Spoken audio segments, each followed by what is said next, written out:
Baadhi ya wafanyabiashara katikati mwa jiji la Bujumbura wanaeleza kuathiriwa na vita vinavyoendelea huko Mashariki ya Kati. Huyu anasema kuwa bidhaa zake zilikwama na anaeleza namna alivyopitia nyakati ngumu alipofuata bidhaa zake huko Dubai. Hata sasa hivi kuna wafanyabiashara wengi walikwenda kuleta bidhaa za kuweza kuuza huku ambayo mpaka sasa zimekwama kwa sababu ya vita yenyewe na milango ya Hormuz kufungwa. Mpaka sasa hivi ni zaidi ya mwezi, ni siku 40 na zaidi. Hatujui bidhaa zetu ziko wapi.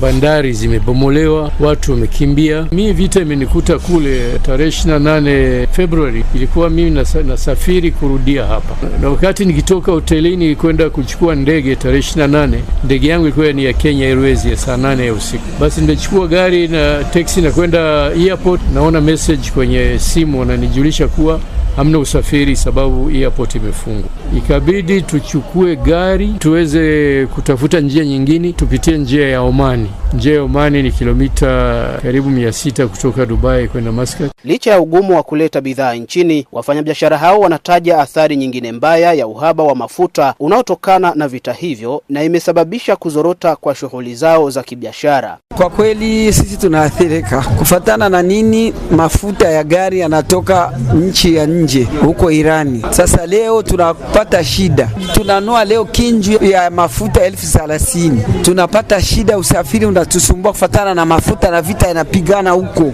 Tunapata hasara kufatana na kazi imesimama. Utakwenda kazini hauna mafuta. Mkaa leo inakuwa 200,000 kufatana hakuna mafuta. Gari kwenda milimani kuleta mkaa hakuna mafuta. Tunaathirika kufatana na hiyo vita. Hatuwezi kusafiri, hatuwezi kuleta mzigo, hatuwezi kufanya kazi za kawaida.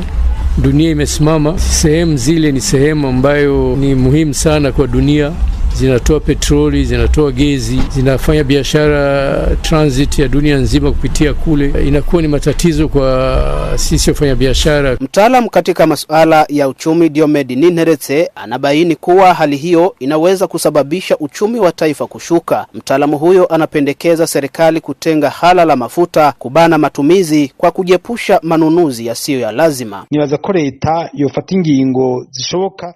Ninafikiri kuwa serikali inapaswa kuchukua hatua muhimu, hasa kwa kutenga hala la mafuta na kununua vitu muhimu vinavyohitajika sana na wananchi. Serikali na wajasiriamali wanapaswa kukaa pamoja kwa kujadili swala hilo ili waangalie kwa pamoja bidhaa muhimu zinazopaswa kupewa kipaumbele, huku zile ambazo si za muhimu ijiepushe navyo kwa lengo la kubana matumizi. Hatimaye fedha zitumiwe kwenye sekta za uzalishaji ili kukwamua uchumi wa taifa. Vita vinavyoendelea Mashariki ya Kati vilianza tarehe 28 Februari mwaka huu baada ya Marekani na Israel kuendesha mashambulizi makubwa dhidi ya Iran na kusababisha nchi hiyo kufunga mlango bahari wa Hormuz unaokadiriwa kupitisha takriban 20% ya mafuta yote duniani. Nikiripoti kutoka jijini Bujumbura, Gilbert Ruyange, Idhaa ya Kiswahili, Sauti ya Afrika.